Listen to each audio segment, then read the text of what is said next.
Hello, guys, and today we are continuing studying habit number 5.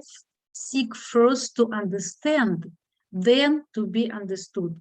And I think it's our meeting number 19 or 18. I need to recount, but isn't it wonderful that we are together for so long time, and we become close to each other, and we are getting richer from all opinions of you. So it's not that I'm only like presenting you material. No, you are with all your points and ideas and opinions, we are enriching each other. So I want to start with this. Thank you so much for all your participation. And as usually, we will start with our message board, right? So I want to remind you, a little while ago, not long time ago, Jan posted a piece from his journal about return to innocence. And we discussed it a lot, right? Hello, Monique, very nice to see you. And we were talking about innocence. And it was a good conversation. And we kind of came to the opinion that innocence is not exactly what we need to become back, right? You remember that. And we kind of finish on it and didn't come to some other opinion. And I wasn't really satisfied with it because he was right. Jesus said, truly I say to you, if you are not converted and become as the little children, you will never get into the kingdom of God. And we kind of didn't come to that. And I think, what is that? And so I did some research, and I want to share with you really interesting information about that. So what Jesus meant by that, returning to little children. So he was, it was a little story that some children came, and his pupils started to sending them away, and Jesus became upset, and they said, no, it's wrong to send children away because they are better than anyone, and we need to learn from them. So let's see what we need to learn from children. So, and he said, first, the children do not abuse people. That's right. Right. They do not bear ill will. Ill will, it's they like do not keep evil. Yeah, they don't. Do not lust. I mean, L-U-S-T. They do not bind themselves by oath. They do not resist evil. They do not go to law with anyone.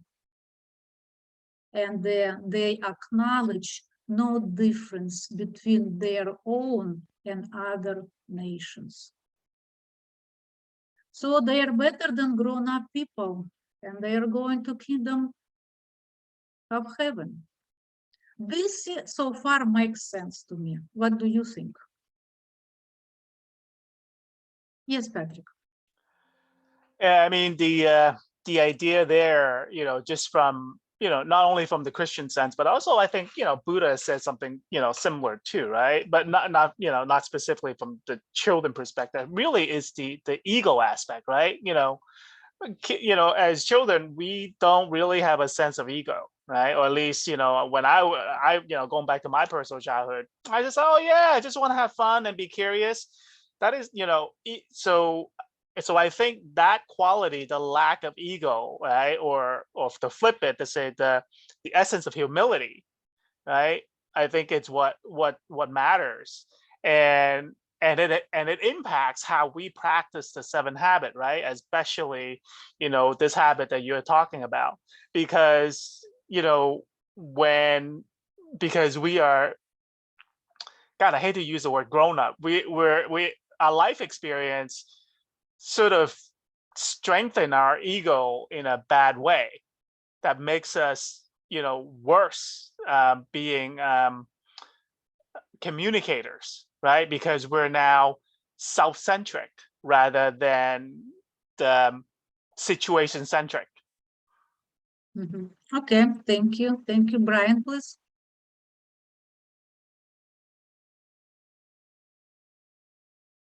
We don't hear you. Yeah. Can you hear me now? Yes. Okay. Patrick, I would say the add to that I think the ego also is a way, sort of as a defense, as you will. As you get older and everything, it sort of becomes a part of defining yourself and sort of making yourself. I mean, because you can be beat down in a lot of ways, and so the ego and stuff becomes something of a strength, or something of a defense, maybe. Okay, Richard, please. Yes, I also think that we can agree that children generally are eager to listen, especially to someone who they feel is wiser. I think that goes to their humble nature. And so if we are like children, we can also be humble and eager to learn and to listen.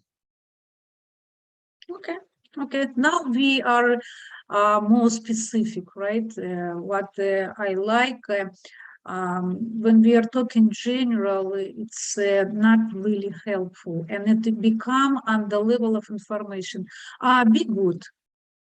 Oh yeah, we all know how that we need to be good. How to be good, right? And when we are specific with what I said and you added, it's become already the point from where we start can grow, where we can grow.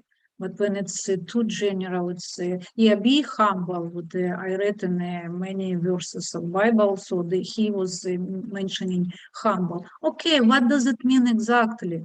Humble can be grown-up people, right? Not necessarily children. So, but when I found this, I was very satisfied. Brian, I don't know. I will continue to think about what you said, because usually what you're saying, it's so much depthness in it. However, right now, out of my mind, I can tell you that ego, it's not a defending mechanism. It's actually, we are born to fight our ego. And because from ego, it's all problems arise. And during our age, we need to become more wise. We need to accumulate wisdom and not ego.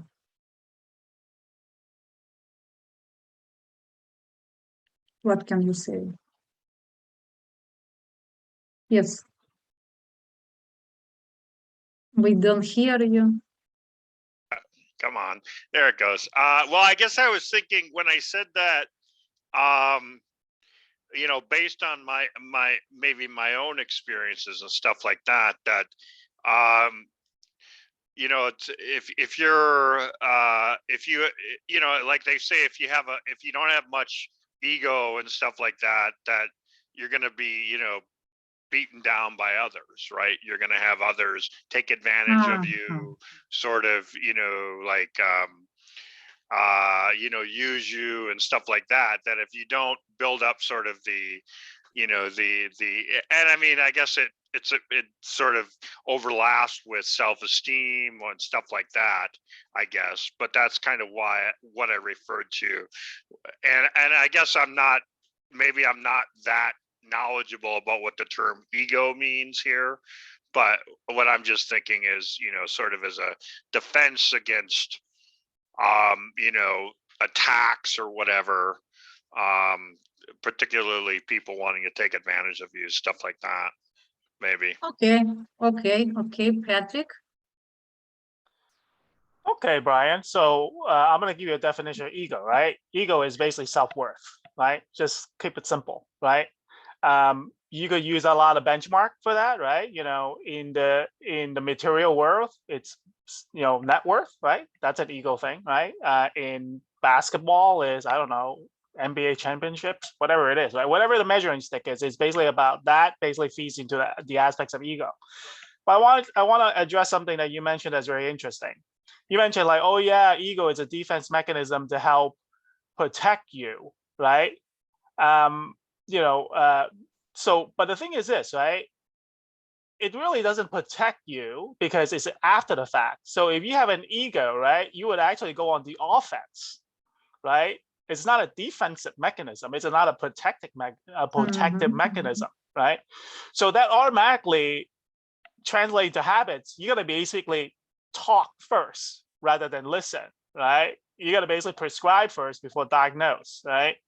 So, and I think that's and also it's actually not principle centered. So going back to what you say, like, oh yeah, you know, somebody's gonna take advantage of me or whatever. But the key there, if you are principle centered, right, you will actually be aware of that situation before it even arise. Why? Because you listen, you know, because you see what's going on. And then you have a choice, right, to make.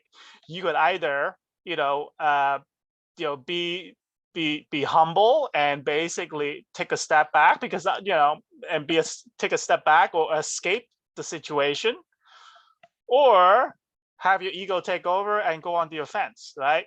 Depending on your outcome, right? One obviously is a better outcome than the other in the long run, but it all depends on you. I mean, if your goal is to create a interdependent relationship, assuming the counterparty is worth it, you know, if it's not worth it, then you know, you have your answer. Thank you, Patrick. Thank you. Very good. So I would basically say that there is a healthy ego and there is false, not healthy, it's called real ego and false ego. And of course, you probably, not probably, for sure, you were mentioning about good ego, which is helping. It's what you meant. But there is ego right now is considered as a negative word. And Patrick was talking, of course, about negative ego. And negative false ego, it's when we basically think that we are better than somebody else. And there is all problems, actually all problems are going from our false ego. Okay, thank you so much. Nice discussion, and I enjoyed them. So, guys, I want to talk. We'll try, as usual, as I promised to you, very briefly, because we are already in habit number 5. Right, and we already need to be even more practical with every step, practical, because we know it everything, but it's can stay in our heads. And what I want to tell you that our 7 habits we are using, of course, in our daily casual life, right? We are using for ourselves. You remember 3 first habits. It's our personal victory. Right now we are studying public victory. It's our interpersonal relationship, connection, communication with somebody close to us. But what do you think? Can we use 7 habits in some extreme situations? All kinds of extreme situations. Can we use them? Can be they helpful, or they are only toward the personal victory and the interpersonal relationship? Yes, Patrick. I think in extreme situation, right, you need the 7 habits, right? Thank you. I mean, Absolutely. you know, let's put it, you know, let's take a real example. What's going on between Russia and Ukraine, right? You know, if there was if there were the leadership truly use 7 habits, right? You know, it will be a positive ripple effect instead of a negative ripple effect that's causing, you know, that was basically creating a lot of negativity for hundreds of thousands of people, right? Well, millions, right? So, you know, especially the ancillaries. So I think it's actually more valuable in extreme situations. Thank you, Patrick. A very deep understanding. And let me start to share PowerPoint. Brian, I will start to share PowerPoint. You please say what you want to say. Okay, I will say what I want to say. Please. I was going to say also, I think, you know, I keep kind of going back to the one about, you know, working on yourself, you know, like really number one, I think pretty much, if I remember correctly, but, you know, sort of focusing on your, you know, on your circle of influence versus your circle of concern. And I think in a lot of ways, you know, sort of, and I don't like to sort of talk about world events like that, but particularly like what's going on now and what's been going on over the last, you know, couple of years and stuff. You know, you can get sort of wrapped up if you become concerned too much about the, you know, the circle of concern. Whereas if you really, you know, start focusing more on your circle of influence and what you can do, and what you need to do and everything, stuff like that. I think from a personal perspective, I think that's probably the better way to go than, you know, getting wrapped up in too many other things. I think, you know, people become like overly wrapped up in a lot of stuff that doesn't concern, they can't do anything about. I mean, I can't change that stuff. I can only do what I can for myself and for others. So Yes, anyhow. yes, Brian. Yes, Brian, thank you so much. And that's exactly what Patrick said, and Brian, you added very nice, but I will return what Patrick said about the situation. Let's see, and on me, how can we use the 7 habits in extreme situation. Why I'm saying extreme situation? Because I'm in pain. I'm in pain for the Russian-Ukrainian conflict. I'm in pain for the Ukrainian people. And there will be many interesting points. One question, you remember the conflict in Chechnya, right? And who heard about Wahhabism?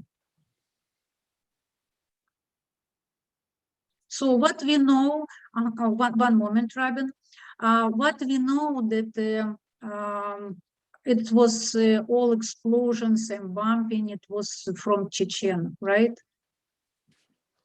And do you know, guys, that it's not? I was living 120 or 50 miles away from Chechnya.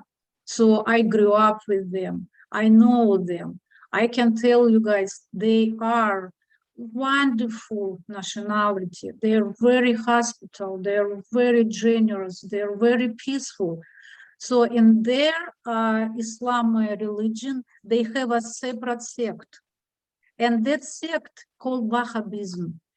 And it's exactly, they believe that if they will kill some ignorant people or non-believers in their religion, they will go to heaven. Can you imagine that only they are making all that problems? And how much we know about it? Nothing.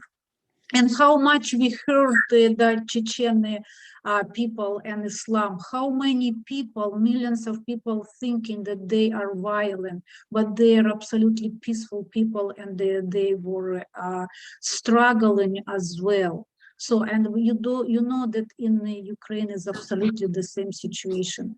Do you know that Ukrainian wonderful people, however, they have been there. And they are extremist and nationalist. So if you will make your research about Wahhabism and the Banders, you will see that it's exactly who are doing all that. For 8 years, they were violent and lawful and cruel to not only Russian citizens there, but in the other. But we don't know about that. So let me ask Rabin, please. Would you like to tell something? Yeah, I just want to go back to the principle, seeking to understand before being understood. I think right now the conflict is very, very relevant because the conflict is hitting us after we've gone through the whole COVID pandemic. And I think people just have so much anger or depression, and depression and anger are reversible.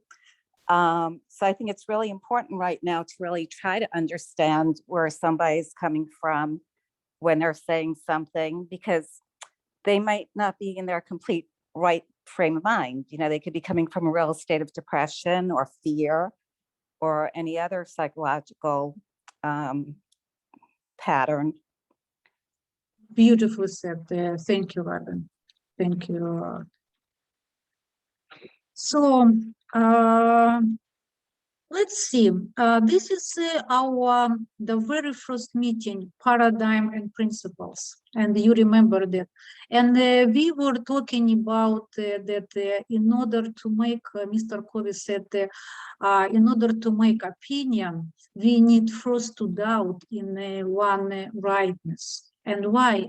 Because our rightness and our opinion based on our experience, pure on our experience, plus we don't know the whole picture. I'm saying that as a real witness of it. Every day I'm monitoring the situation, and I won't accuse anybody. I won't accept anybody's side, because this is not what I want to do.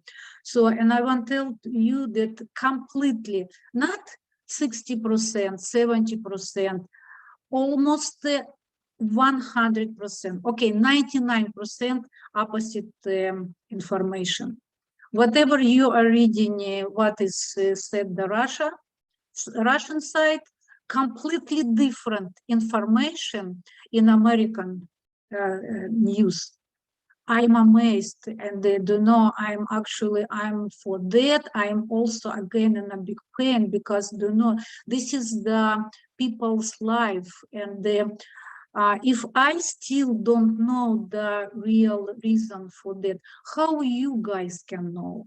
If you are equipped only with one-sided information, how can you form your opinion? It's practically impossible until if you are going deeper and they start to study and read. So from that, what I want to say, and as soon as it's nice to stay neutral.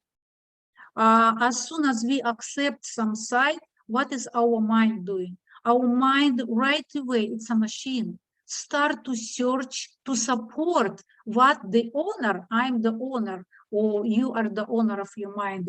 Your mind start to support what you believe, and you become to have a narrow, very narrow vision. So my point from my experience, and I never had that, please don't trust a lot to media. It's really political.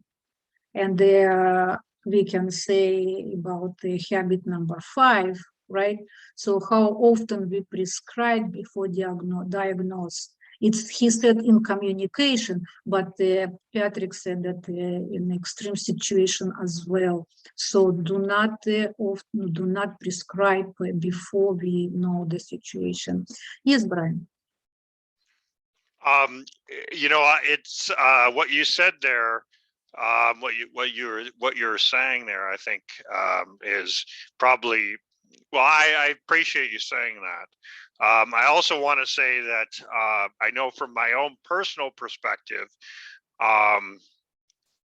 unfortunately, I've seen this kind of thing for quite a while now.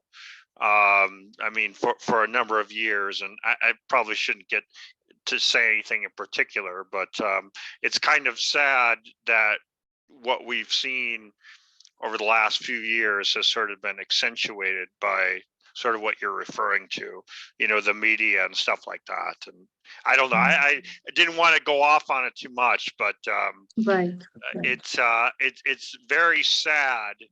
I can say particularly because I've been living in Canada now for, you know, for quite a few years. Mhm. And the media here, I think, is worse probably than in the States, because the way the media is done and everything is even worse here. Anyhow, I just want to say that I agree with what you said, because I've seen it. It's impacted my life personally, and I've seen so much of it. So thanks anyhow. Yeah. Thank you, Brian. Yes, we don't need to watch that. We don't have TV. We didn't have TV before. Right now, of course, we have. But we can read books. We can walk outside. We can participate in meetings. It's absolutely not necessary to watch. Or we can watch how Patrick before was wanted to make more educational programs. If we want, we can find. We really can. So yes, Richard. First, I'll say that I appreciate Brian's comment about the circle of influence and circle of concern. It's so We will appropriate come to in that. these Yeah. cases. I'll also add that for me, when I listen to others, especially somebody who's making an argument, the things that really clue me in as to what's going on is the use of the pronouns that they're using, and so if the conversation tends to be a lot about he did this or they did that or they are responsible for this or that, it's a pretty definite clue that there's something wrong there, and we see this everywhere nowadays, and from our studies in the seven habits, we know that that's a situation where you're not taking any personal responsibility. When are you going to hear somebody say, I feel for that person and I agree with them to this extent. This is what we can do to move forward. Those are the kind of things that would be preferential to hear. But unfortunately, it's too many of these pronouns like he, they, them, and so on. Yes, yes, Richard, absolutely right. So let's continue. And how can we stay strong in this time? Of course, this is our habit number 2. We need to be centered, right? And what we need to be centered? Of course, we need to be centered with our principles, right? In order do not fall in one direction, what we need to be centered. Do remember, we can be centered in spouse, in children, in work, or right now we can be centered in hatred, in the enemy, right? And we will go to our own direction, and we will come back to that. If we are going, how is it important? If we are going to our own direction, it's just our own direction. We can be efficient, we can be effective, we can work 24/7, we can be kind, we can be wonderful, generous, humble, what else? Stop me, please. But guys, we are going in our own direction. Do you understand how is important that center and how is important to choose the right direction? And this is what you guys mentioned. Of course, I couldn't avoid that because what I need to do right now, of course, I'm keep telling that I cannot say that I'm worried. I'm in pain. I'm in pain for my country. I'm in pain for Ukrainian people. So what I need to do, I need to see what can I do. And if I cannot do, it will be my circle of concern. But what can I do? I can, for example, donate some money, support financially.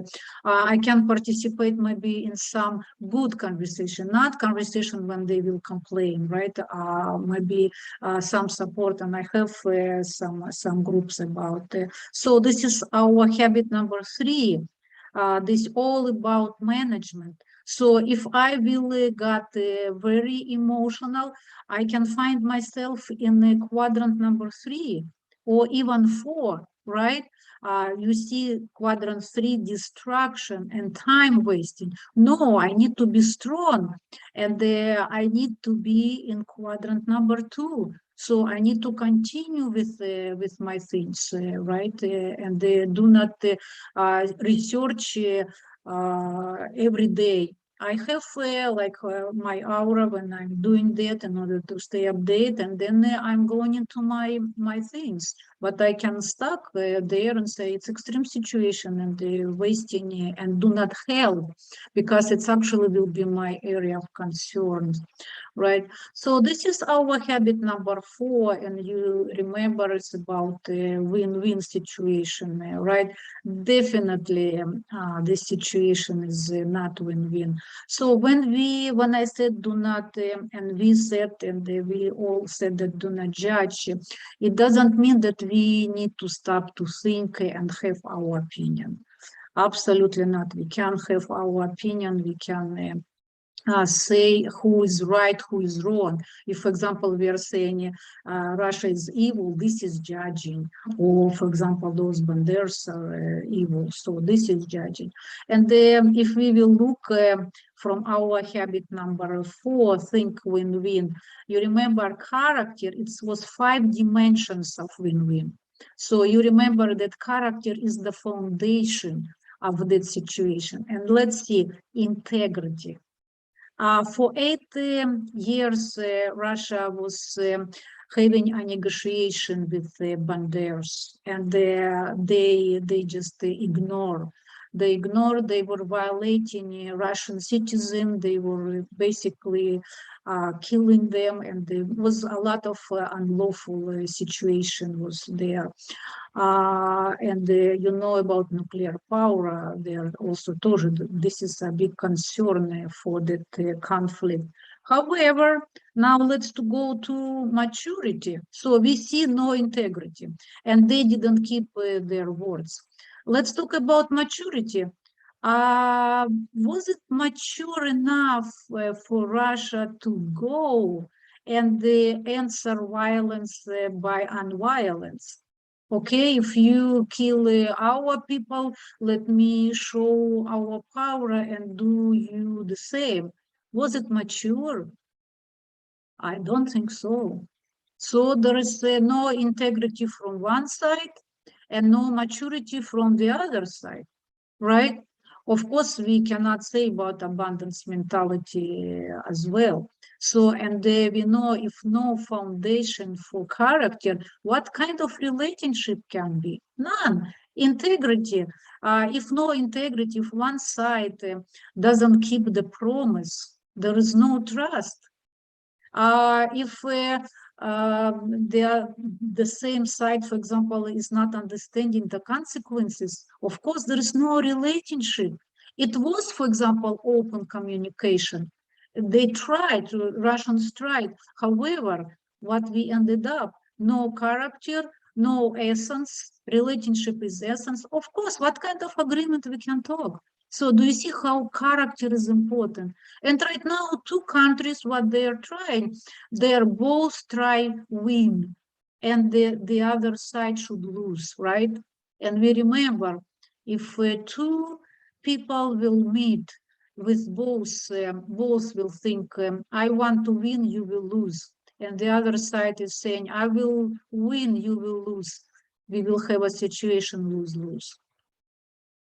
And it's exactly what are happening.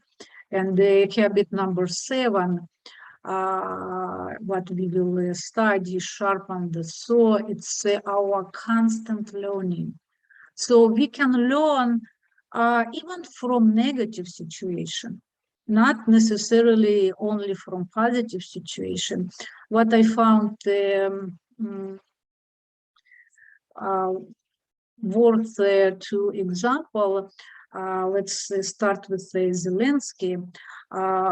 He is actually a former comedian, and he had an idea about a new version, a version of a new man who would be like the leader, and he would be simple, and he would be like going in t-shirt, and he would be with people. So he got that idea, and he was so concentrating on it, so devoting of it, that he actually, guys, from comedian he came and he became a president.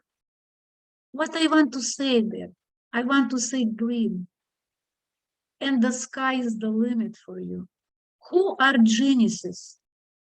Genius is a pure concentration. Genius is a pure concentration.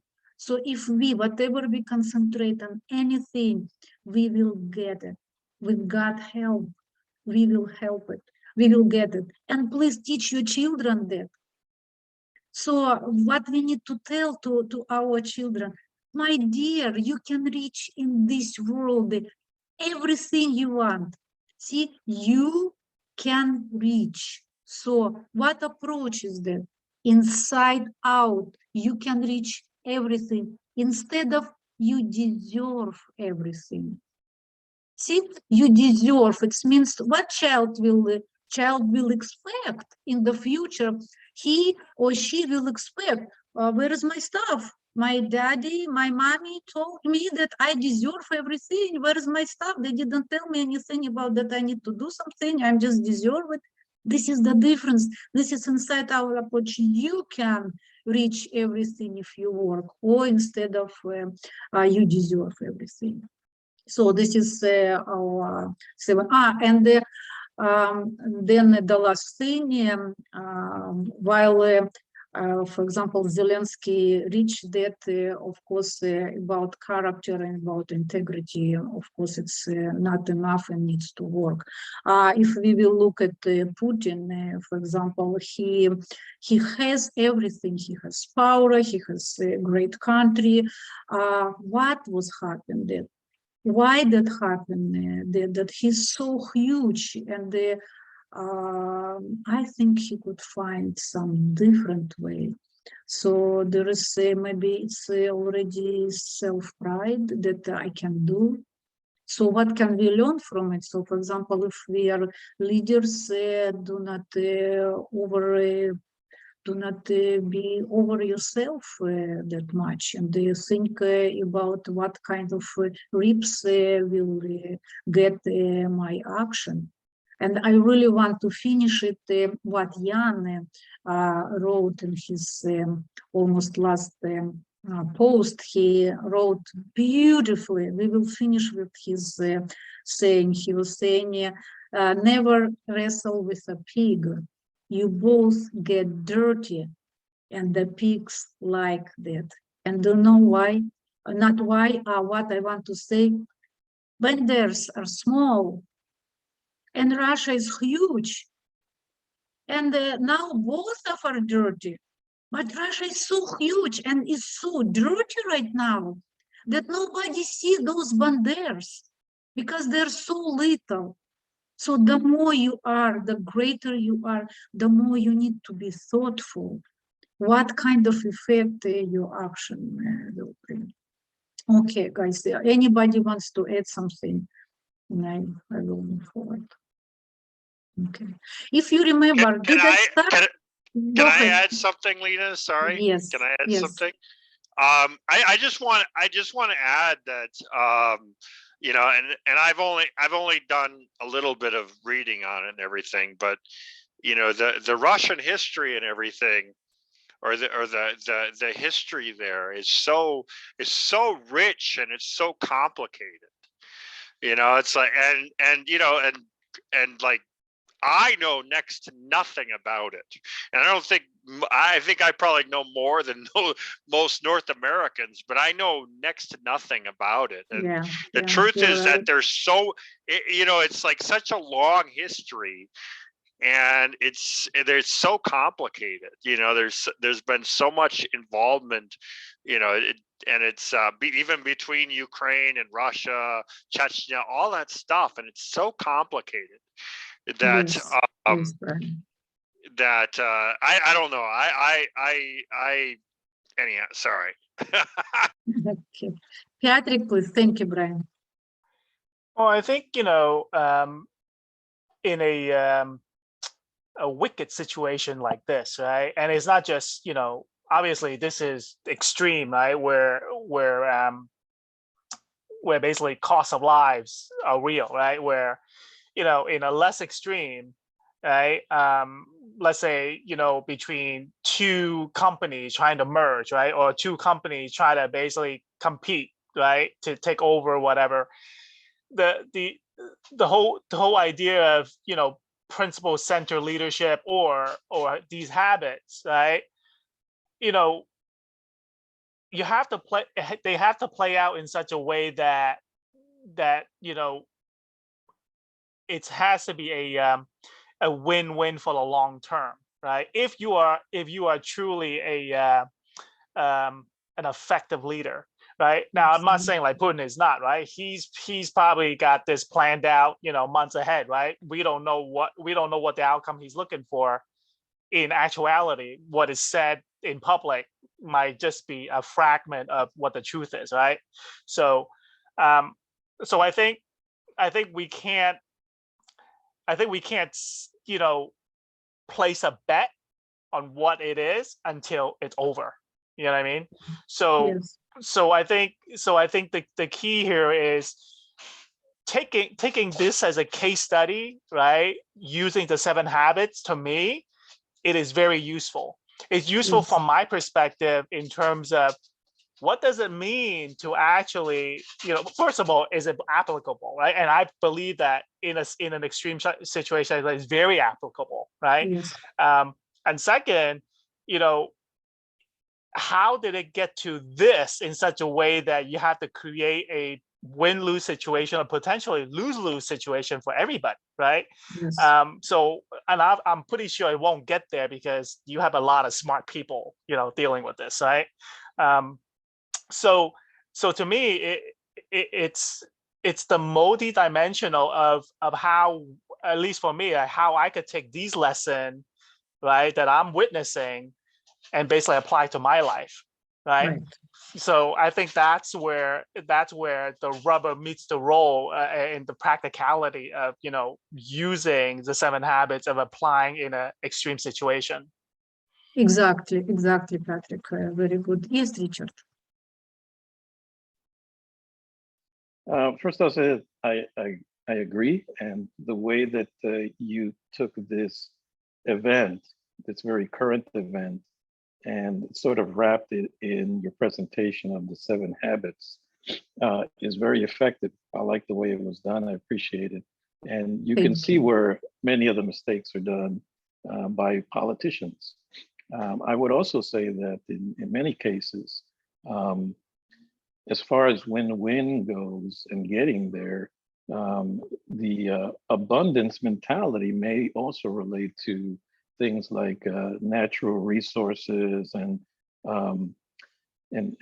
protecting yourself and other things that may be going through the process of all of this, because there may be natural resources involved and so on. So the abundance mentality brings you to the point of thinking, we'll get something done. We'll share the resources and then we'll move forward from there, as opposed to thinking, I need those for my country. Yeah, very good, Edin.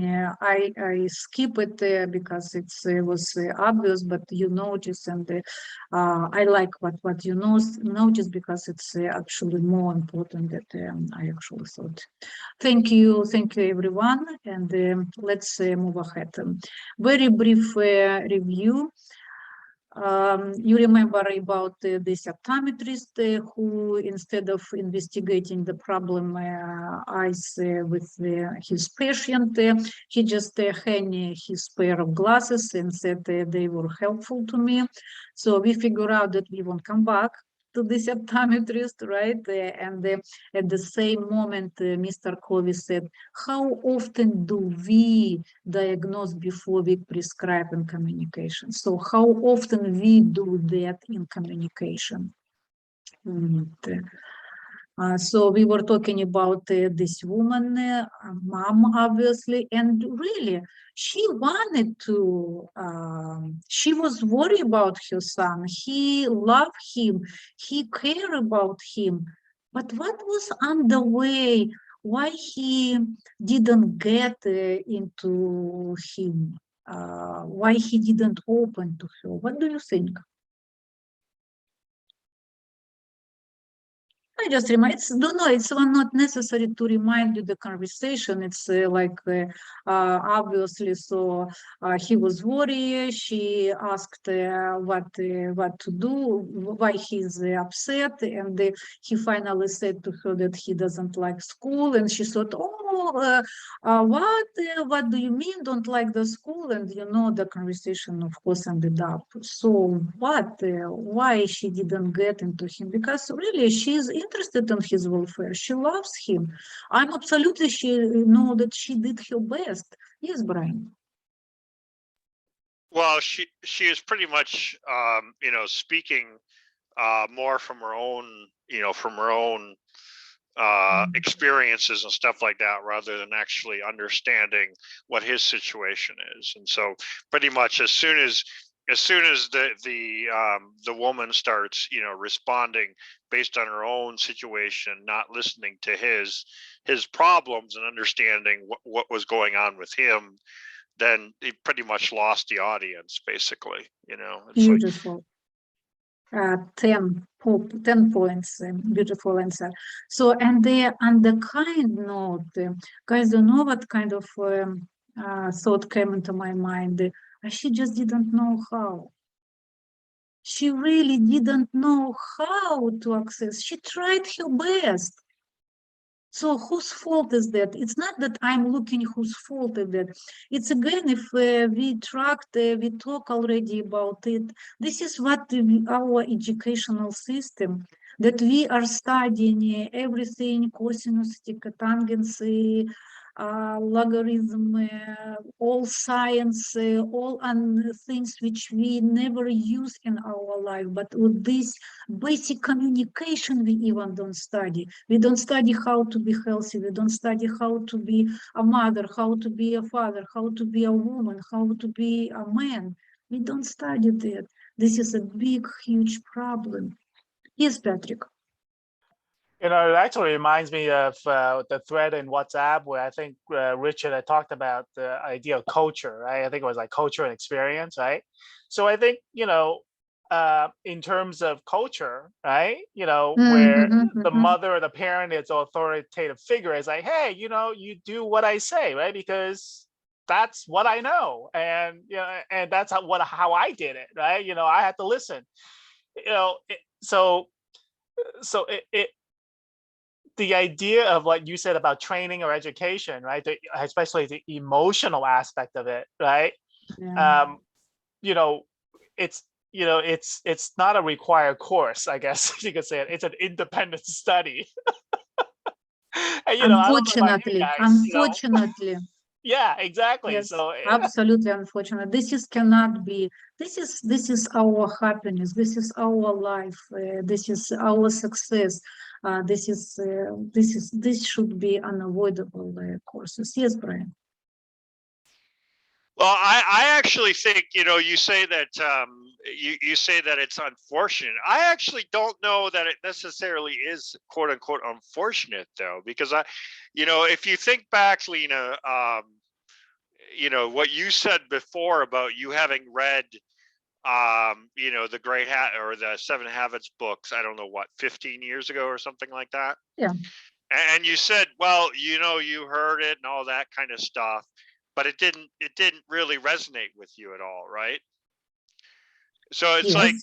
I mean, a lot of this, okay, well, I mean, you could try teaching a lot of this stuff to somebody. It's, like the whole, you can lead a horse to water, but you can't make them drink, right?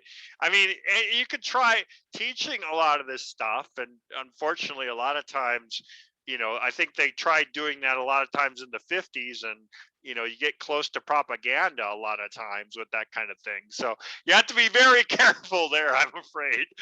But I see what you mean. I see what you mean, Brian. I also would add that, like even if you try teaching somebody the stuff, they don't necessarily hear it. And a lot of times it reaches the point where once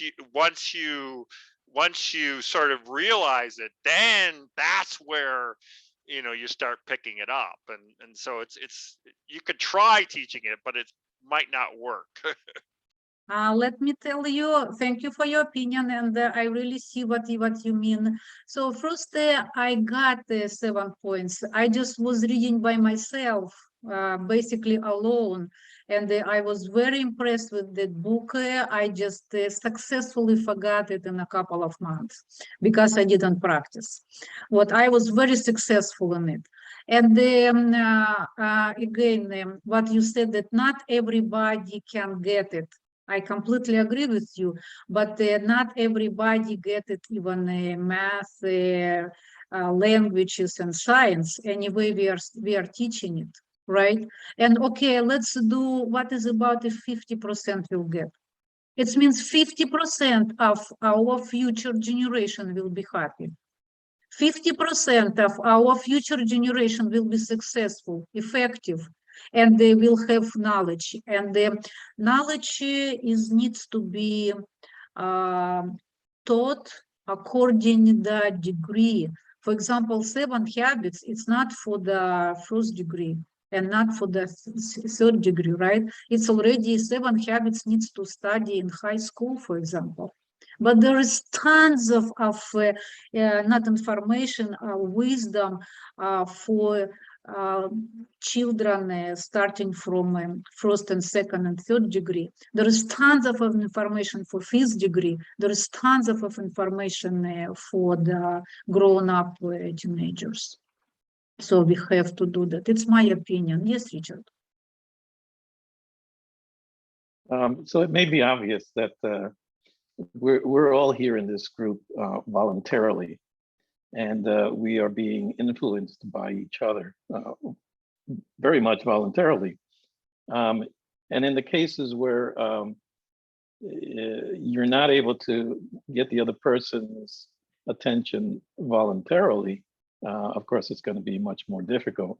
But as far as influence goes, it's something that for me has been quite a bit of discussion on the chat board, and how to use it effectively. But in this case, I would say that this mother has achieved a voluntary openness from her son.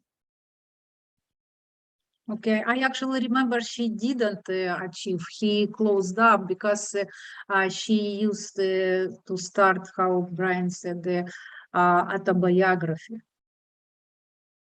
So, but you're right that yes, she tried, and she's really wanted to help. Yes, Patrick.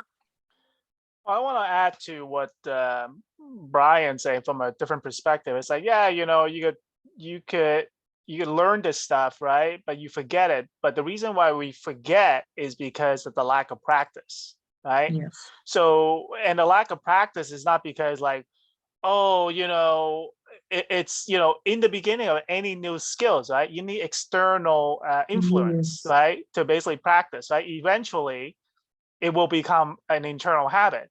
Just like, brushing your teeth, right? I'm taking this example from when you were younger, right? Did you brush your teeth every day? I know I did, right? I had to basically coerce, right? Threaten to brush my teeth, right? Now I brush my teeth twice a day, right? So not once, twice, not once a week, twice, right? Twice a day, right? So I think it's the idea of practice and reinforcement. So and I think that's what's missing is we are so good at disseminating information, but in my opinion, we're terrible at basically execution, right? Applying the information or helping other applying the information consistently to the point that it becomes a internal habit. And you know, a habit like listening, right? I wish I learned that in first grade, right? So that I could become a much better listener than I am now. And you know, and people say like, "Ah, you're a pretty good listener." I was like, "No, I could be better." So. Mhm. Yes, good, Eddie. And you said that we lack of practice, right? Where can I practice my tangents and cotangents?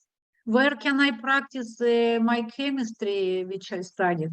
We are naturally forget because we don't use it in life. And if we would teach our children how to be a boy, how to be a girl, they would be able how to be happy. They would be able to use it right away all the time, and they wouldn't be never forget. Thank you, Patrick. Yes, Monique?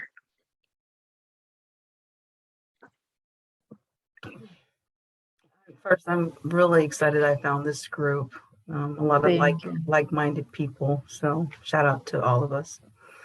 But I think it goes down back to ego, because in this conversation with the mother and the son, he was trying to explain to her what his issues was. And she went right to the finances, the money we spend on school, the money we spend Right. on this. It was back to, it's not about you anymore, it's about me, because she was trying to listen, but it was just blocked because of the financial conversation. And then the child now has, as we all did, now has a extra ton of weight on his or her shoulders because we don't want to let mom and dad down, right? So Yes. it's interesting, because even as an adult, you know, we still want to impress our parents, right? So Absolutely. yeah, it's interesting. Thank you, Monique. That was my comment. Yeah, very nice, Eddie. So we were talking about character and communication. We were talking about 4 types of basic communication, right? Mr. Covey said, and we supported that communication is the most important skill in life. The real key to of your influences from who you really are. So be who you are. It's so important. And we talk a lot about it, that we need to be understand person in which situation he is and what skills that person has, what feelings that person has, what interest that person has, right? And only after we can give an advice, and of course based not on our autobiography, based on his situation. And we came to empathic listening, right? Of course, it's seek first to understand. And we talk about this father who had no vaguest idea what is going on in the head of his boy, right? Because he thought that he needs to explain to him. And Mr. Covey said, no, I actually thought that in order to understand, you need to listen to him. And this was the main point. What we were talking about, listening, and this is Mr. Covey example, what we do wrong, right? And he was talking only about the highest level is empathic listening. We were talking about, again, our listening maturity, and I want just to remind you, maybe for new people, that this is exactly the steps how to improve your listening skills. So first you need to have a desire to listen. Simply that. Not everybody go in the conversation with the desire, and if no desire, how can we listen? So first just have a basic desire, and then put effort, try to hear. And then try to understand at least something. Guys, we already will be on the level number 3, step number 3, and then even try to remember, because we can listen, but it's not necessarily we remember, right? What? And then continue what person said. So, or rephrase, or make sure that you understood. How many problems in life when we misunderstood and we start to argue or even acting based on misunderstanding? It's a huge problem. And only under step number 6, we can say our opinion. And, I think it's fantastic. This was a very interesting conversation. We were talking about the difference between empathy and sympathy. And I don't know, Richard, last time, he mentioned that he actually a little bit knows sympathy as a different meaning. Richard, can you add anything? What is your opinion about sympathy? What is to you sympathy? Well, I seem to recall that what I said was that sympathy is more in line with feeling another person's hurt, and that if they have this terrible thing that's happened, that you are in tune with that hurt, and you attempt to express that to them, so to make them feel better. Just like in when somebody in your family passes away, the sympathy has got to it comes from you in most people naturally, and you express it to them as a way of making them feel less hurt. So that's what I recall. Perfect. You said exactly perfect. So I told that I was keeping the original, and I try to keep original. But yeah, I want to take Richard's side and said it's not really about agreement. What does it mean, agreement? It doesn't make sense to me. And even a form of judgment also doesn't make sense to me.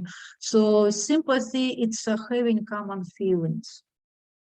So sympathy, it's feelings, and empathy is actually understanding. Do you see the difference? So how Richard said, I don't need to repeat, and so this is why empathy is much more like valuable, right? More fruitful, more beneficial than just sympathy. You know, this is famous 10% of value of the words. And empathic listening is very powerful. What we talk a lot about that, right? That satisfied needs, they do not motivate. We were talking about children, that if we are giving them everything, so they lose motivation. And of course, it doesn't mean that we need to keep them in everything like in a worse condition. I think this is everything by their right time. For example, if we have, of course, how can we deprive our children from, for example, like candy or clothes or entertainment? Of course not. But it's come to the time. For example, until 18 years.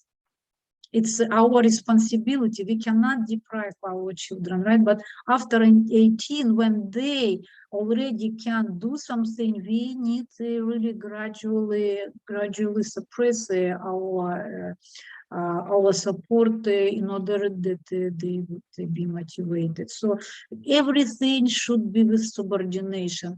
How, for example, if we will start to motivate this, for example, if my husband will start to motivate me, and I learned on the meetup, on the meeting, that satisfied needs do not motivate. Let me cut a little bit your needs.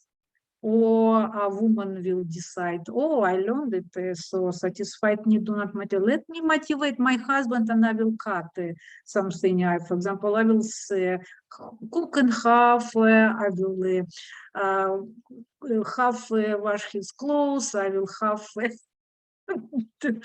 clean the house, I will have something else. What do you think? Is it appropriate?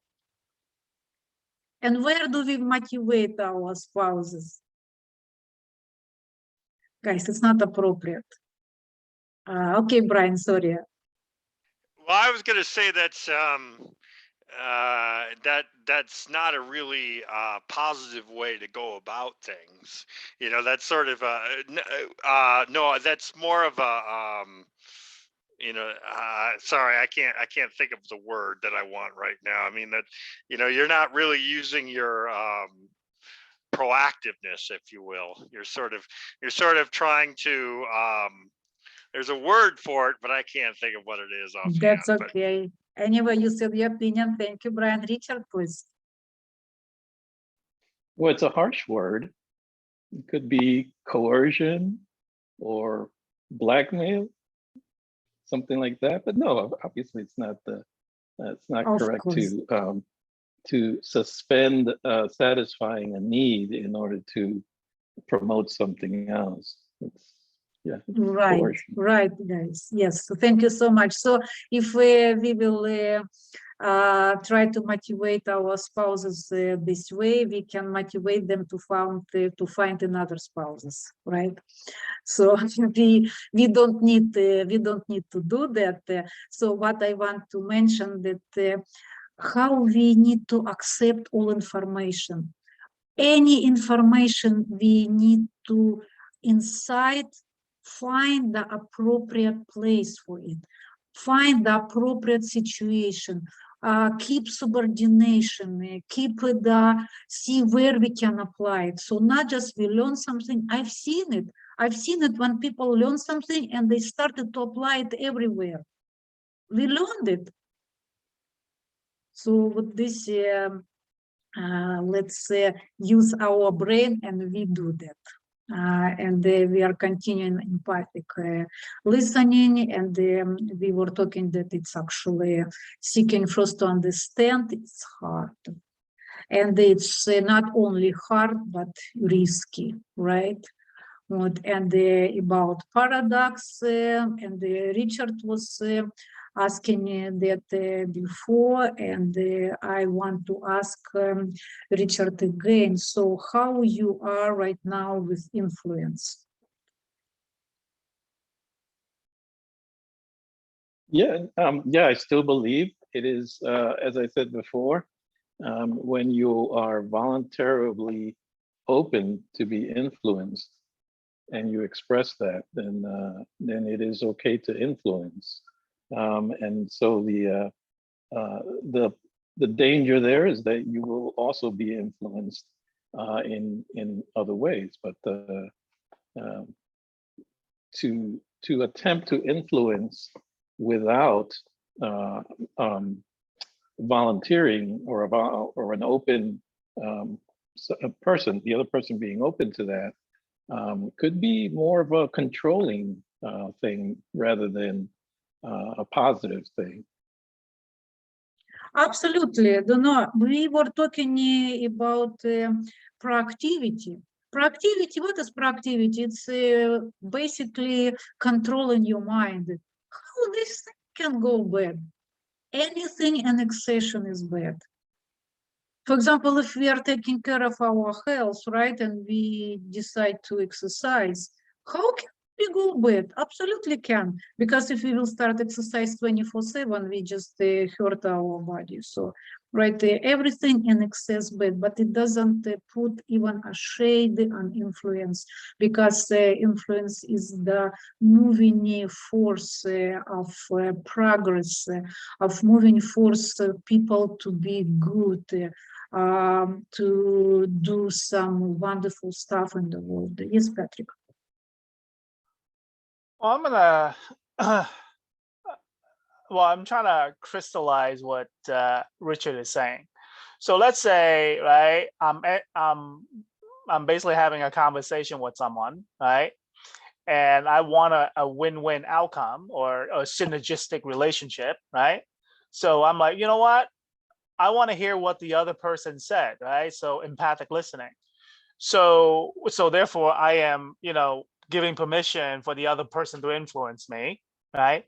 So they talk a lot of stuff, yeah, right? So some of them are way off base, right? Not principle center, whatever, right? So, but the fact that I'm using empathic listening, right? while I understand where they're coming from, right? But it doesn't mean that, you know, I agree with them because of my principal center. Yes. So therefore, I mean, even when something is not solicited, I mean, like, you know, someone comes to me, you know, off the street and say, "Oh, why did you shave your hair? You look bald, and you know, you don't, you know, whatever," right?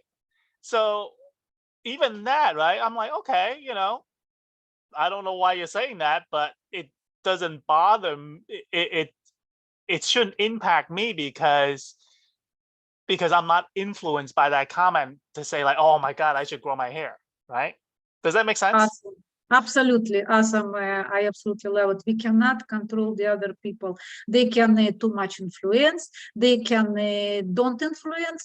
They can talk many different stuffs. They can do whatever they want. So we cannot control them. But how Patrick said, and I agree with you, we need to see what we accept, what we don't accept, or just completely shut down us.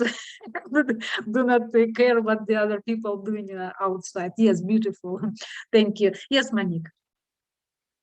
What Patrick said, ego is serious because when I shaved my head, that day I felt great. The next day, I don't know what the hell I did. And I called out of work for 3 days straight because I didn't know how to go to work looking like an idiot. I swear to God. And I realized that I had to go to work to bring income into the household. So I had to give myself a pep talk. I had to talk myself in the mirror, like, you're going to do this, girl. You're going to do this. Okay.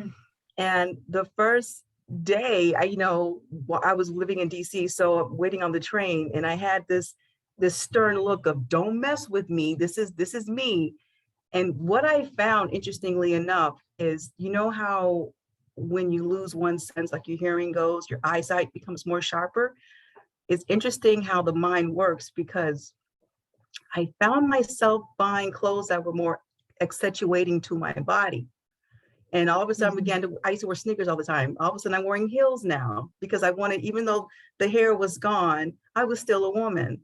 So the ego was serious. And within a month, you can tell me anything. I was on cloud 9, like, this is the best thing I ever did, but I had to talk myself into it. Right, So, right. yeah. Beautiful example. I actually like it, Monique. I do. I think it's surprisingly very, very, very beautiful to you. Why I say surprisingly? Because I know we used to see women with hair. So yes. And one thing, thank you very much, love, for all your comments. And what is here also put my attention. So it was written, Richard wrote, although we must do both, so both influence and support. And it feels to me that something is missing. And yes, it's very, if you know, tell me, but let me say it quickly because I want to move. You remember we were talking about how to make pots. It was what? Pressure and support. So, and where is influence? I love it, Monique. Where is the influence? Influence is towards support. So what we need to do, can you imagine, let's imagine the pot. Monique, we were talking about of what we need to do with our children, and to raise good children, we need to have, like what we are making pot when they are circling. Do you remember what we make pot with the clay? So one hand is support, but the other hand is forming pressure. And so can you imagine if according here, only support and influence. So one hand is supporting, influencing we are with our mouth. So it will be a pretty messy part. So we have to put pressure. So for children, we need to do support, pressure, and influence. So thank you, Richard, for adding influence. Instead of 2, right now we are talking about 3. Then Patrick added that the influence is rooted in humility. And it's also caught my attention. Patrick, when I want to say you are right in many, many, many, many cases, but it's not the full. How's about bad influence? Is bad influence exist, right? I don't need to describe you what is that. Does it bad influence rooted in humility? I think not, right? Very far away from humility. So how's about I was offering many worldly influencers, for example, Mother Teresa, definitely her influence rooted in humility, right? Gandhi, definitely his influence rooted in humility. How's about Jeff Bezos? Kind of he's not deep his feet a lot into humility, right? He's business-oriented person, and he was pretty tough and rough to his workers, right? So then, where's the all influences is rooted? We already seen bad influence, good influence, some kind of business influence. Guys, influence based in just on our beliefs, in our passion, even in our likes and dislikes. And now see our responsibility to choose what influence we are choosing, because influence is just rooted, again, in simple our beliefs, in our passion, in our likes and dislikes. I like this. Oh, so wonderful. Let's do it. I like it. Oh, yeah. And you're influenced and you're going and do it. I hate it. It's absolutely gross. Probably, yeah. So, see, we need to just choose what we are influenced with. And it's already, I wanted to help, but it's already, we did it. This we were talking about that salesperson, amateur salesperson sells product, professional sells solutions, right? And needs professional lawyer gather the fact first, a good engineer understand the forces first, good teacher access the class first, and good student will understand before apply. We talk about 4 autobiographical responses. We evaluate, we probe, we advise, we interpret. And I remember, Richard, you're a troublemaker this time. You were talking about the probe. What is right now your thoughts about it? Do you agree? Because we kind of discussed it, but I want to make sure that you are fine with it, or you have something else to say. Well, just considering that autobiographical responses are not good, is that correct? Yes. Do we agree with that? Mhm. Then probing or asking questions well,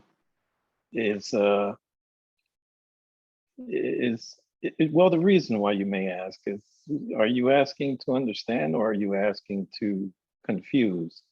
And there are those that will ask questions repeatedly over and over again to prove a point. So probing too much is probably not good. You have to listen more than probe, I believe. And then the occasional question to understand more clearly.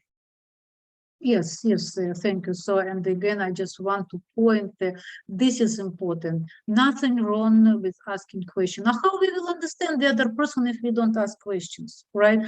But we need do not ask from our frame of reference, from our experience. We had some situation in our life. It's like one person was cheated, and the other person, for example, they are talking to guys. He was cheated, the other she was cheated, and they are talking, and they, of course, they will ask completely different questions based on their experience, right? So this is what Mr. Covey meant. Yes, Richard. Just a quick comment is that Sure. for me, that someone that consistently and overly asks the question why, like multiple times, is not necessarily looking to understand. That's Absolutely. my point of view. Very good, Evgeny. Absolutely. This is why this is refer right away to that person. So that person is thinking about his her benefit, her situation.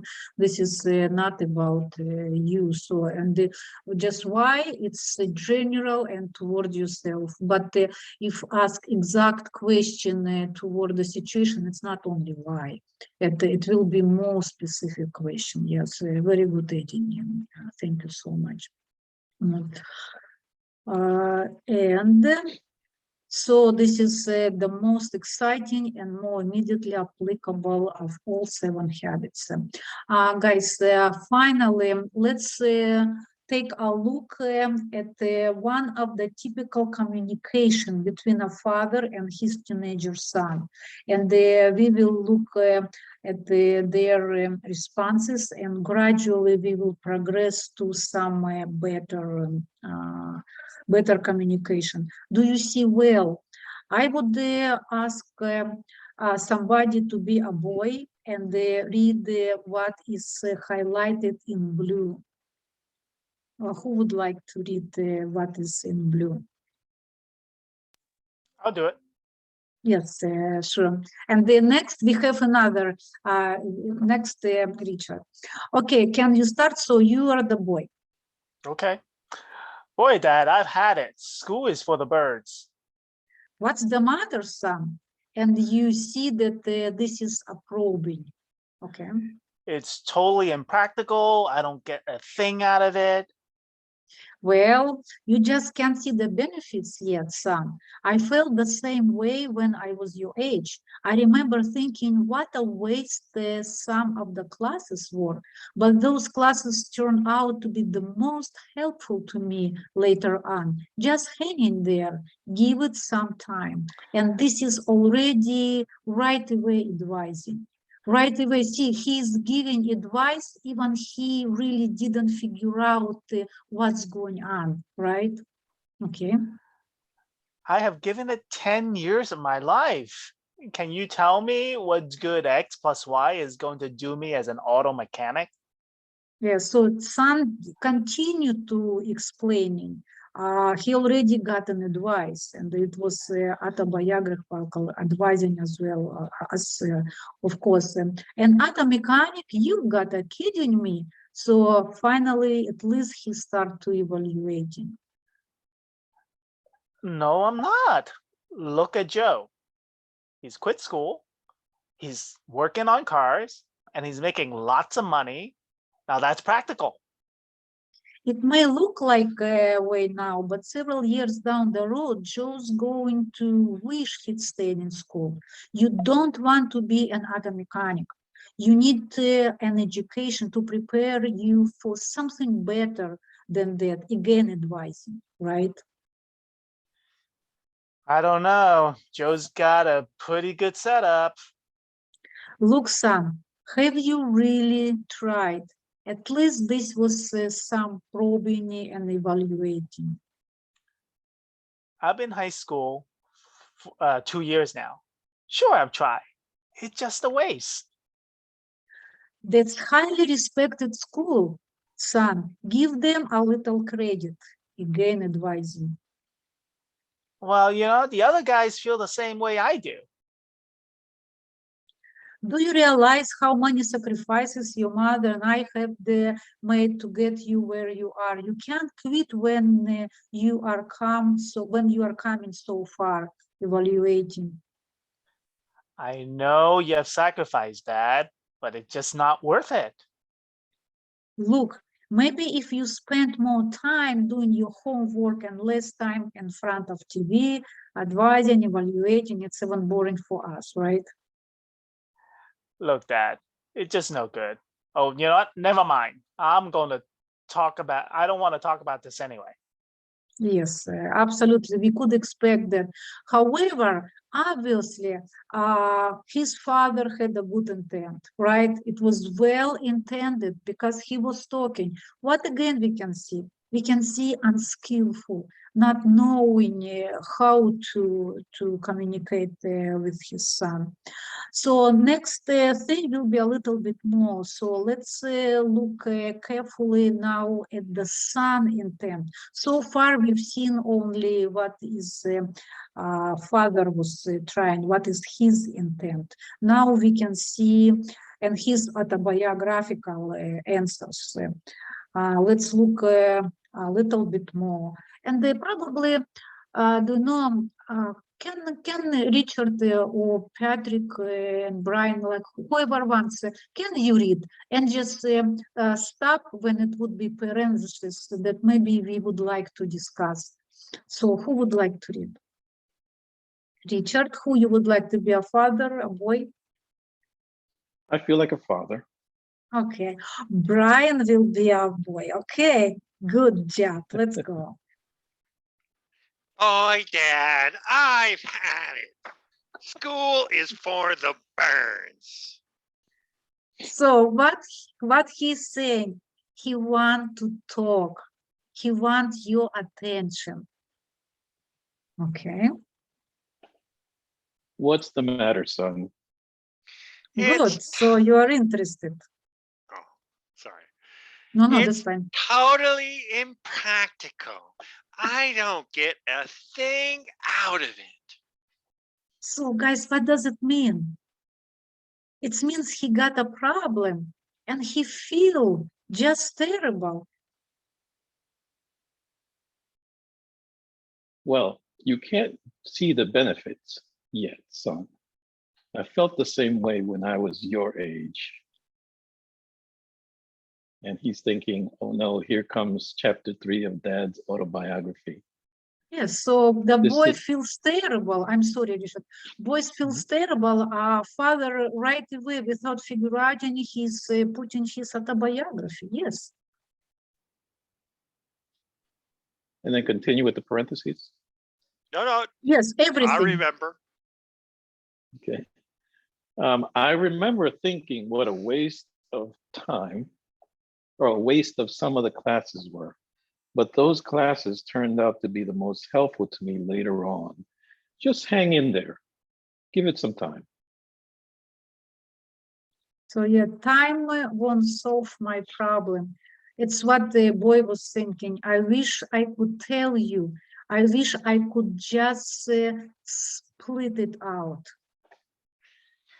I've given it 10 years of my life. Can you tell me what good X plus Y is going to be to an auto mechanic? An auto mechanic? You've got to be kidding. You can read, Richard. You will understand. He won't like me if I were an auto mechanic. He wouldn't like me if I didn't finish school. I have to justify what I said. Yeah. I should have read that actually. It's my thoughts. Okay, Dad let's should do be reading this. my thoughts. I love it. I'm so sorry I wasn't that so thoughtful. Yes, Brian, let's do that. No, I'm not. Look at Joe. He quit school. He's working on cars and he's making lots of money. Now that's practical. It may look that way now, but several years down the road, Joe's going to wish he'd stayed in school. Oh boy, here comes lecture number 16 on the value of education. You don't want to be an auto mechanic. How do you know that, Dad? Do you really have any idea what I want? You need an education to prepare you for something better than that. I don't know. Joe's got a pretty good setup. He's not a failure. He didn't finish school and he's not a failure. Look, son, have you really tried? We're beating around the bush, Dad. If you just listen, I really need to talk about something important. I've been in high school 2 years now. Sure, I've tried. It's just a waste. That's a highly respected school, son. Give them a little credit. Oh, great. Now we're talking credibility. I wish I could talk about what I wanted to talk about. Well, the other guys feel the same way I do. I have some credibility too. I'm not a moron. Do you realize how many sacrifices your mother and I have made to get you where you are? Uh-oh, here comes the guilt trip. Maybe I am a moron. The school's great. Mom and dad are great, and I'm a moron. You can't quit when you've come this far. I know you've sacrificed, Dad, but it's just not worth it. You just don't understand. Look, maybe if you spent more time doing your homework and less time in front of the TV. That's not the problem, Dad. That's not it at all. I'll never be able to tell you. I was dumb to try. Look, Dad, it's just no good. Oh, never mind. I don't want to talk about it anyway. Brilliant. Thank you so much. It was so enjoyable that I tremendously enjoyed. Thank you, Patrick. Thank you, Brian. Thank you, Richard. Wonderful. And yes, yes, Patrick. You know, just, re-listening, rereading this a few times, right?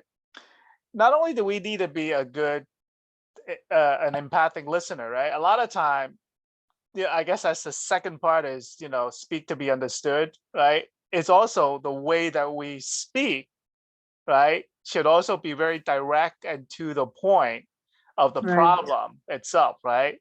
So I think, in this dialogue is not just the listening part, but the son's dialogue in terms of speaking, right? To be understood is the other part of it that I think that, that we need to be aware of when we speak to be understood as well. Yes, yes. What else? I was thinking Okay, so- about the point where the father says, have you really tried?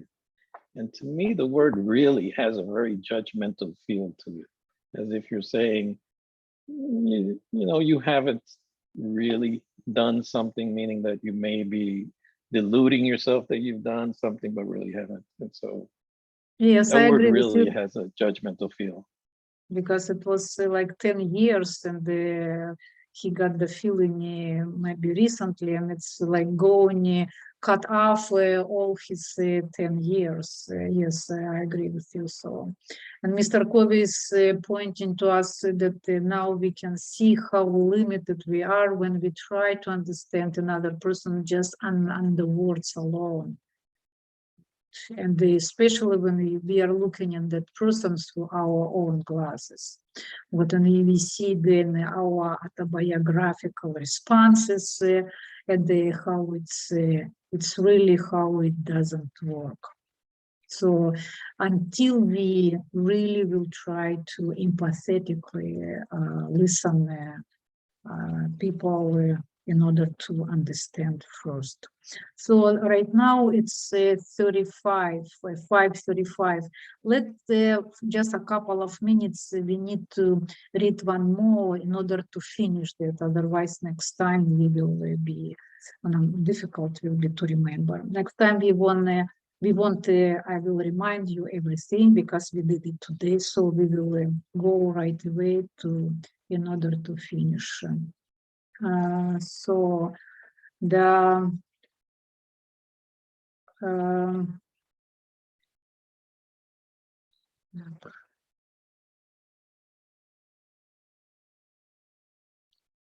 this is Mr. Covey's offering us 4 empathic listening, 4 developmental stages, and the first is mimic content. And he said that it's very basic, but it's necessary, the first stage skill. Boy, that I've had at school is for the birds. and you just repeat without even any understanding. You just school is for the birds, and while it's feels very basic, we sometimes even don't do that, right? We even sometimes even don't listen. So this is already the first level. So the second, it's rephrase the content, and it's a little bit more effective. However, it's still limited. So this is the same, school is for the birds, and he is rephrasing, you don't want to go to school anymore. It's already more advanced. And the third stage is bring you to right brain into operation. And you remember right brain, it's what? It's imagination, it's emotions, right? So you reflect the feelings, and you are asking on the same, so you're answering, you're feeling really frustrated. So you can see the first part is the same, but this is mimic, you completely repeat. This is you rephrasing, and then stage number 3, you reflect already feeling. And then the fourth stage includes both the second and the third phase. Boy, I've had it, school is for the bird. You really frustrated about school. So frustration, what? Frustration is feeling, right? And school is the content. So you are using right now both of sides of your brain, left and right. So what do you want, guys? It's actually 5:40. And the next slide will be a little bit big. I would offer to you to stop, and the next meeting we will finish. Okay, Richard is agree. Okay, wonderful. So please, thank you, Brian. Please continue to work on a win-win situation. It's not practice for the week. It's not practice for a couple of weeks. It's practice for the rest of our lives. So please think about it. As soon as we think about it, it will come. We will find the situation. And I will repost again the homework from habit number 5, because Mr. Povey said it's immediately use. We don't need even to know the previous habits, but we are lucky enough that we know them. Well, thank you so much. I tremendously enjoyed our conversation, and I wish you a fantastic, empathic, and win-win week. And see you next week at 4. Yeah, Bye. thank you. But great.